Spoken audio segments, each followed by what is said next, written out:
My mom reinforced, you don't start things and not finish them. You don't quit.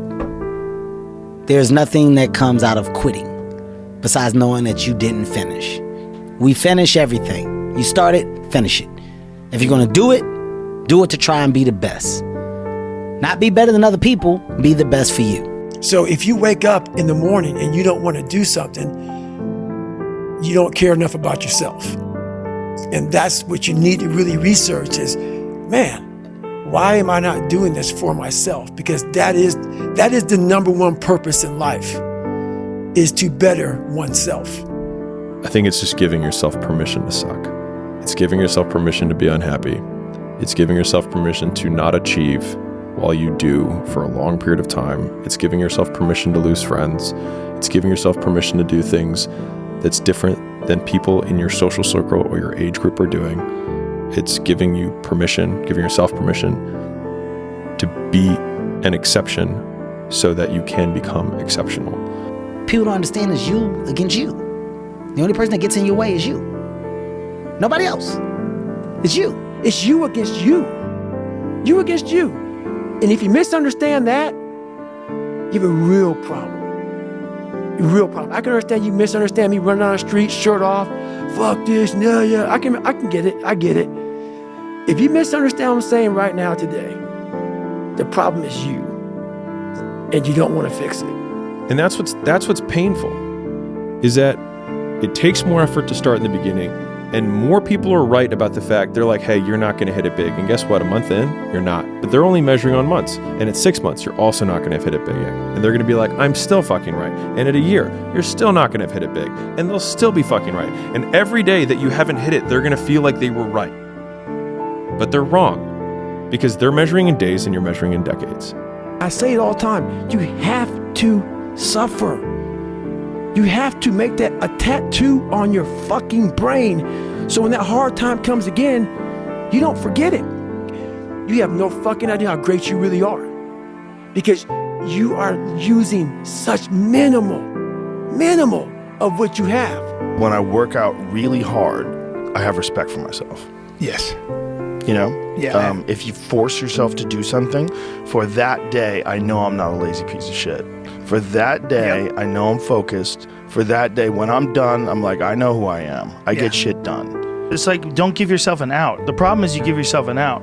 This thing that we all have, everyone has, not just me, I mean, everybody that does anything has. And it's like this voice in your head that wants you to do nothing. If you dedicate your time and your focus, like realistically, with a professional, disciplined effort to creativity, you show up every day like a professional, but you show up to be creative. If you just do it on a regular basis, ideas will come to you. And this is what you do. You show up and you do the work, you focus on it, and these ideas will come to you. And that's really true if you really stop and think about it. So every day, at the same time, you sit down in front of your keyboard and you start working. And just put in the work, and force yourself to do it. You force it like a muscle, like the same muscle that you develop when you go running every day. And then you get to the point where like 7 days in, you start fucking feeling good running. Right. So you start to feel like you're good at it. You start feeling like you're getting better. Yeah. Everything that you do counts. The biggest mistake that people make is they think that only what they want to count counts. No. When you read a book, when you listen to an audio program, when you go to a course, when you go to bed early and get up early and you work, it all counts. And it's all going on the plus side of your ledger. But when you watch television, waste time, hang out, fool around, and so on, all of that counts as well. And here's an important point. If what you are doing is not moving you towards your goals, then it's probably moving you away from your goals. Nothing is neutral. The battle of the other self that we're, the lesser version of ourself that we're trying to kill every single day. And so a lot of times we have this desire to point the blame finger externally, but wherever you point the finger of blame, power follows. And so whoever I blame for the life I have is the person who I give all the power over my existence, over my circumstances. And so it hurts, but if you turn the finger inwards and you start saying, I don't like my life. The person that I need to punish or get back at is the real person who got me here, which is me. And so you may be right that other people did certain things or you got dealt a bad hand. It also doesn't matter, because the only thing that you can't control is obviously the actions that you take. And the only person who's in control of that is you. I studied the darkness. You find no fucking answers in the light. None. It's too happy, it's too nice. And we don't need to be taught how to live in happiness. That just comes naturally to us. Happy moments, but the dark times, man, you can't get there unless you put yourself there. I did it alone. There was no fucking trophy on the fucking wall on the mantle. That trophy's in my fucking brain. No one helped me get there. No one paid my fucking bills. No one did shit for me. No one ran those fucking miles, lost that fucking weight, went through it. I suffered on my own and developed this man who said, it's who I am, man. A very competitive, ultra competitive dude that take it what you want, man. I call that personal sovereignty.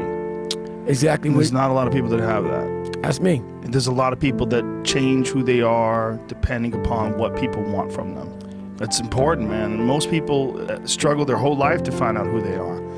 Struggle their whole life to find out what defines them, what they actually enjoy and what they don't. You start putting yourself in situations that suck, you'll find yourself. Put that, people always, people talk about triple down on your fucking strengths. Right. That's the fucking weakest shit in the world. Nah, triple down on your fucking weaknesses. Yeah. Find out something about yourself. You already know the good shit. You already know the happy shit. Right. That's why on my Facebook page, everybody goes, why don't you talk about good times? You know how to get through that shit, motherfucker. You don't need a fucking, you don't need no one to tell you how to get through. It's happy. Right. That's easy shit. Right. I'm gonna tell you how you can help yourself get through the times that suck. Real life. This is real life. 90% of your life will suck. 10% will be fucking happy. You may be a lucky guy and have a lot of fucking money, have a great ass woman, all this shit. Trust me, one-on-one with that fucking guy, he's missing something. His life still sucks because he hasn't faced something that bothered him his whole fucking life. Something is still eating that motherfucker up. Almost everybody. Everybody. Eating you the fuck up. But maybe you found a good way, how I did growing up, on how to ignore that voice that's saying, you ain't facing some shit. Every day when you get out of bed, life's standing right there to kick you in the fucking face, man. Could be anything. Could be you get up and you walk downstairs, you got a fucking flat tire and you're late for work and you got this and that. Life is going to throw all kinds of crazy shit at you, right? And you have to be ready for it and you got to fucking deal with it. You can't curl up into a ball. You can't run away from it. You can't hide. You have to take all this shit head on. I don't want to live in a hole anymore. It makes me feel poor. We are poor, but we're happy. Anyway, the views are better above ground. Honey, I'm 7 non-Fox years old now. My father died at 7.5. I don't want to live in a hole anymore, and I'm going to do something about it.